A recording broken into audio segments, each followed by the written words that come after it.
Kesadaran akan makanan saat itu harus diajarkan kepada anak sejak dini, karena seorang ibu tidak bisa mendampingi anak terus-menerus, hingga mereka nanti akan bisa memutuskan sendiri makanan yang sehat buat mereka itu apa.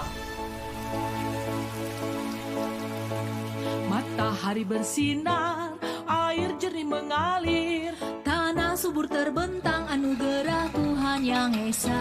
Lahan luas menghijau, ternak sehat berbiak. Ini berawal sejak masa pandemi. Lalu kami mulai menanam sayur, ternak lele, dan ada budidaya lebah madu.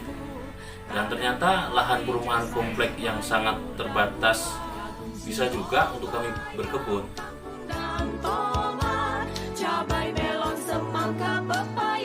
Dikatakan sehat itu betul sekali, karena kita sendiri yang menanam dan merawat, dan kita benar-benar pure menggunakan media dari alam.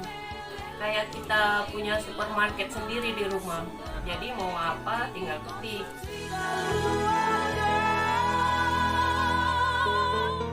Yang jelas selalu ada sayur, ikan, dan madu.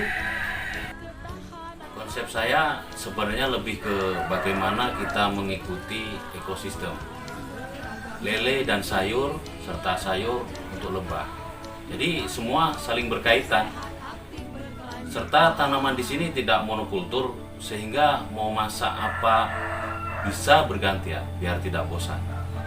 Mau nggak mau menanam itu melatih kesabaran, bukan karena hasilnya tetapi prosesnya.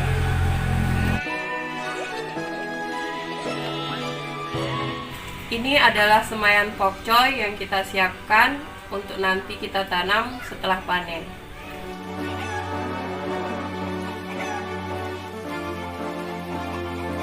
Sekarang kita akan potong sayur untuk nanti kita masak. Kalau kangkung saya potong bagian atasnya saja, karena nanti dia akan tumbuh kembali. Jadi tidak perlu kita semai lagi.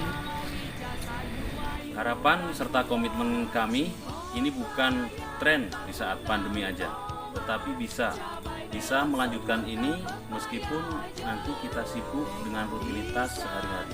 Semoga ini bisa menjadi inspirasi dari kami untuk kita semua.